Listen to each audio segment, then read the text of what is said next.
Fort Knox, Kentucky. Inside one of the planet's most heavily guarded fortresses, behind a door that weighs 44,000 pounds, lies the most famous stash of metal in the world. Big History reveals the mysterious power of gold. We think of history as a timeline, a series of events stretching a few thousand years into the past. It's time to think bigger. Instead of a line, imagine a web of infinite connections, interacting over billions of years, linked together to create everything we've ever known: our universe, our planet, and us. When we consider our most epic moments through the lens of science, we unleash a revolutionary new idea. The movement of atoms steer the movements of men, civilizations, galaxies. History as we know it is about to get big.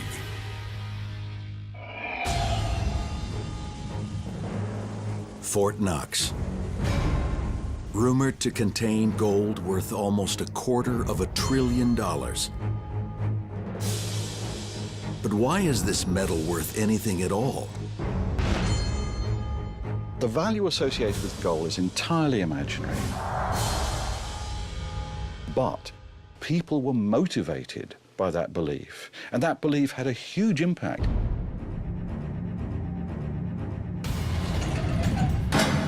The gold in Fort Knox comes from mines all over the world.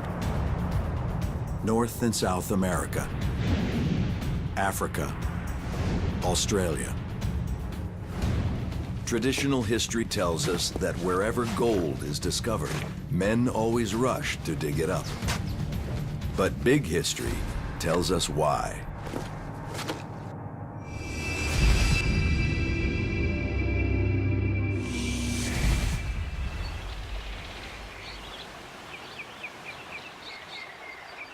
James Marshall has failed at ranching and farming.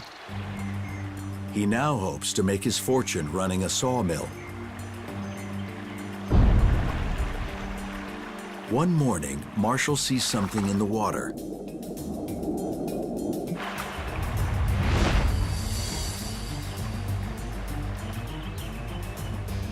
Gold is kind of magical. It glistens. But what's the secret to gold's shine? Big History zooms in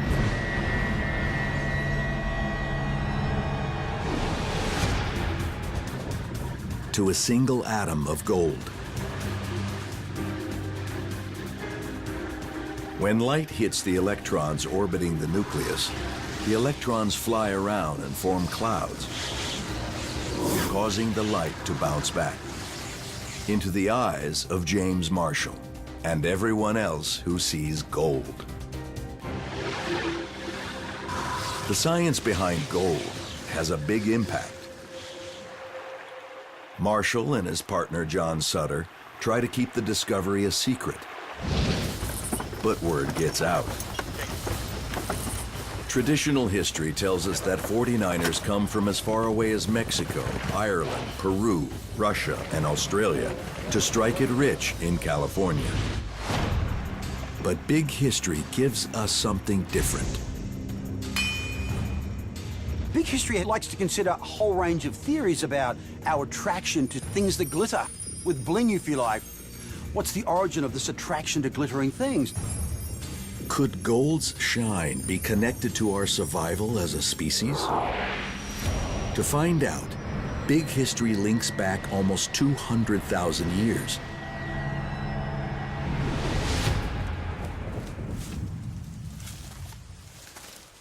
These hunters are some of the earliest modern humans. As they venture into new territory, their thirst deepens. In this unforgiving landscape, they know one thing to look for: the sparkle of sunlight on a stream. For early humans, the glimmer means water, purity, and survival. That prehistoric connection is one we still make today.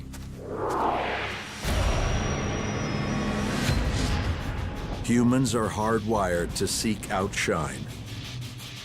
We want the chrome of cars, the sparkle of jewelry. Even our credit cards are sometimes sprinkled with gold, just to give them that extra shine our brains are programmed to love. Big history is constantly connecting events from the past through to the present. So can we trace in our collective cultural DNA our contemporary attraction to glittering things back to this ancient survival mechanism? Perhaps we can.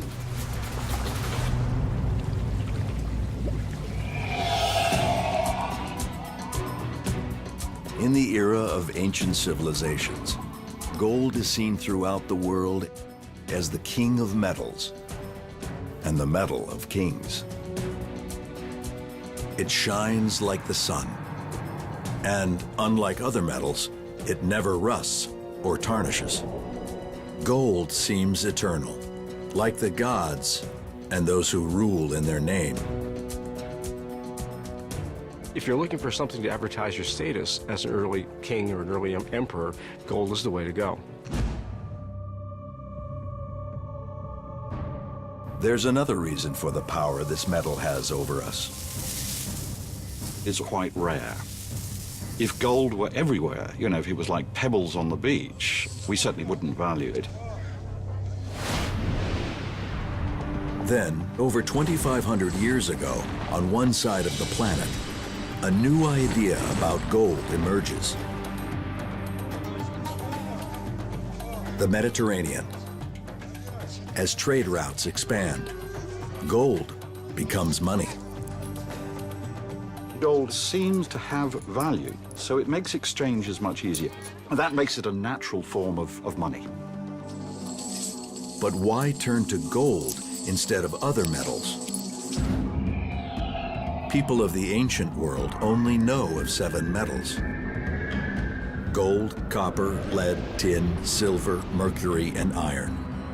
Iron is too hard, lead is too soft, tin is weak, and mercury is a liquid. Copper and silver are used for coins, but they tarnish. To the ancients, nothing matches gold.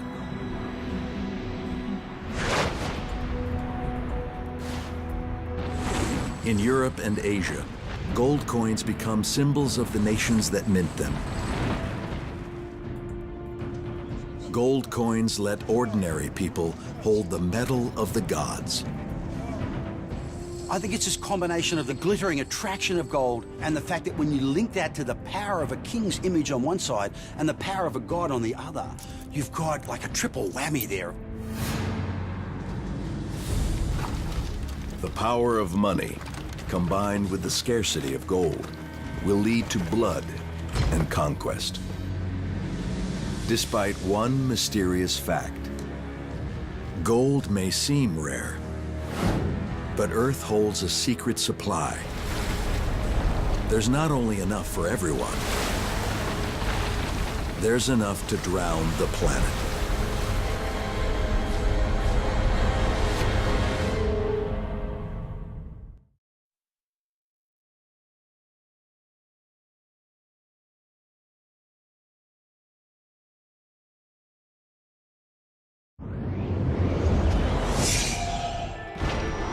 Big History uses science to change the way we see history. It reveals why gold shines, why the ancient world valued it, and what connects all the gold rushes across the planet.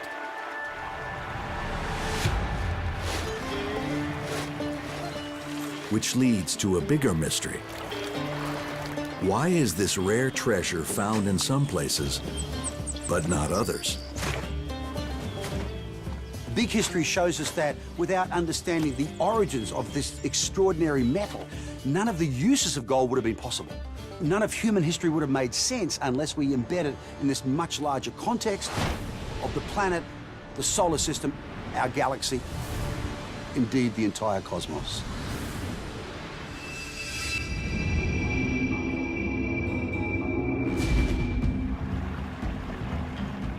Gold is valuable in part because it's rare. But there's a lot more than we think. Big history takes us back 4.6 billion years.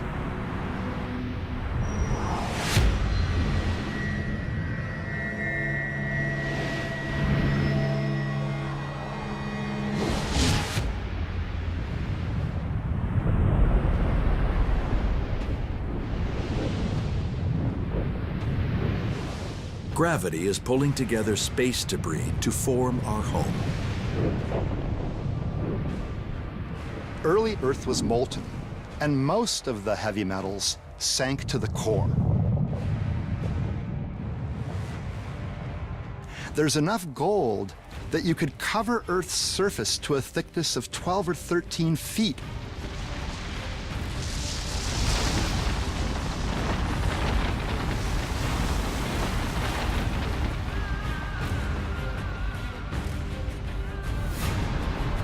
But that's a vault that can't be opened.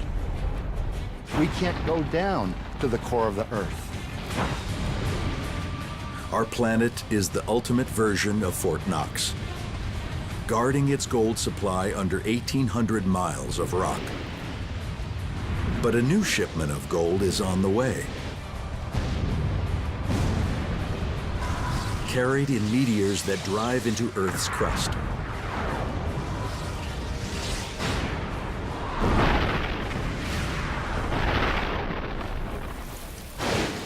As endless rains seep underground, great heat boils the water to steam, bubbling the gold from the meteors up closer to the surface. Earth cools. The gold hardens to form veins and ore. For millions of years, all this treasure is hidden under a global sea. Early on in Earth history, our planet was covered with water. It really was a water world. But once again, things are about to change. Over time, plate tectonics, the presence of plate tectonics began to build continents. Land masses emerge, lifting the Earth's stash of gold, taking it on another wild ride. Most will remain hidden beneath the sea floor. But as mountains rise, they will bring the treasure within reach of men. Then, what was once a single sprawling landmass splits apart. Water fills the gaps. Continents begin to move through plate tectonics, shifting this metal all over the planet. Sometimes sitting on the surface, sometimes in streams, sometimes the edge of a seam just jutting up above ground. So gold surfaces, but only in some places on Earth, ready to one day be found by us.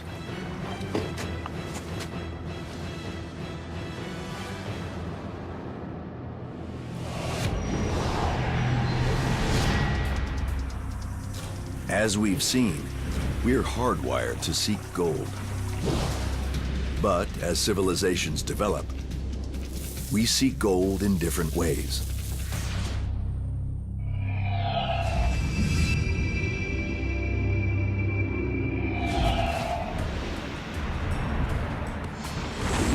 There are two sides to the ancient world.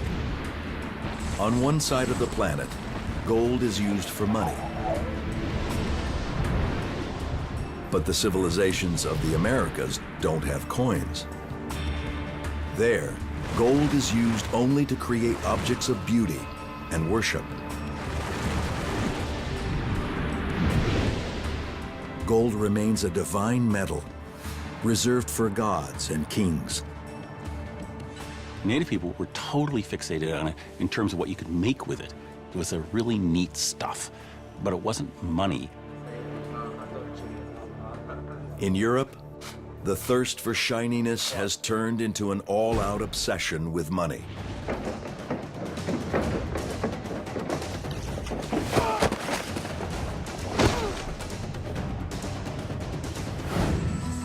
And it is that lust for gold that will drive Europeans across the Atlantic. From the big historical perspective, what you're looking at is a collision of two types of value systems. The big history of gold, of the planet, of us, will never be the same.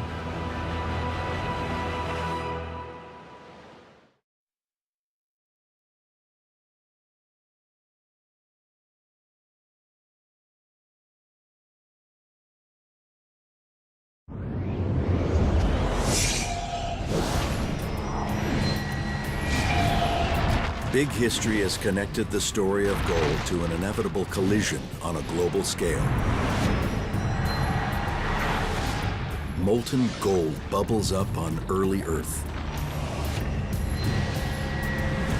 deposited like a buried treasure under the surface of the planet.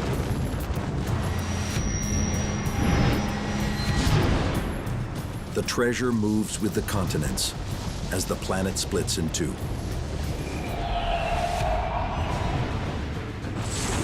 On one side, gold coins are used for trade. On the other, gold statues are used for worship.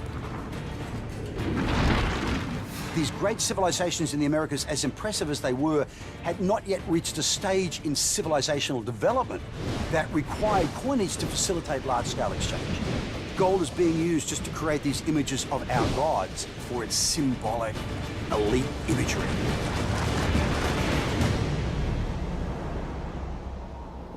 Now, after thousands of years apart, these two civilizations will meet and clash. Columbus leads the way. Thousands follow. One side is gold hungry, the other gold rich.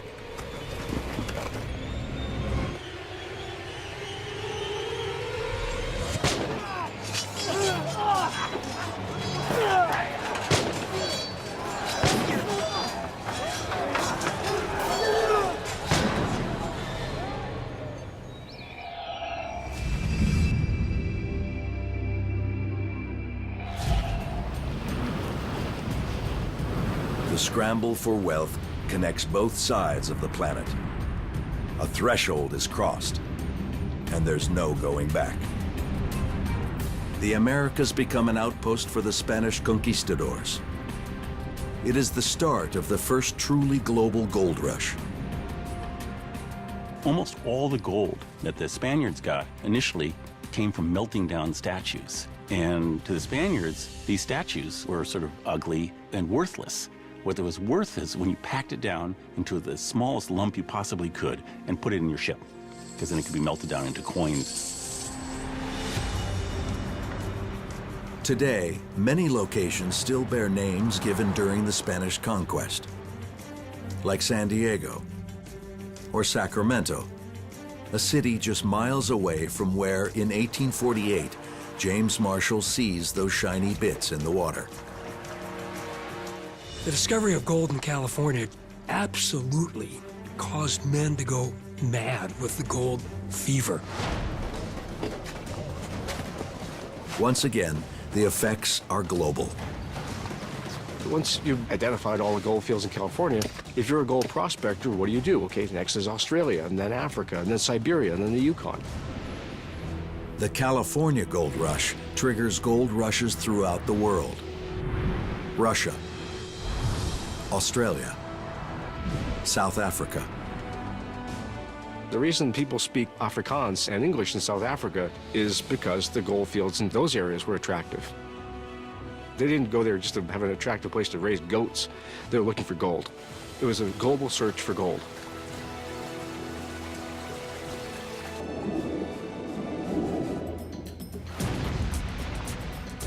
Between 1492 and 1900, the search for gold transforms the populations and civilizations of 1/3 of the planet. Yet for all its staggering impact on mankind, all the gold ever mined throughout history would make up 80 feet of the Washington Monument. All the gold currently in Fort Knox? Less than 3 feet. But a little gold has had enormous consequences. Gold is one of those many topics that we love in Big History because you can follow it from astronomy to geology and then eventually into human societies. Why does it have this sort of magical quality for so many human societies? This is a great Big History question because it's a question about the shape of large eras of human history. From fragments in space to bars in Fort Knox. From a symbol of divinity to a symbol of wealth. The big history of gold is the story of a world ripped apart by geological forces and then reconnected by something even more powerful. The human imagination, pursuing an object it believes to be valuable.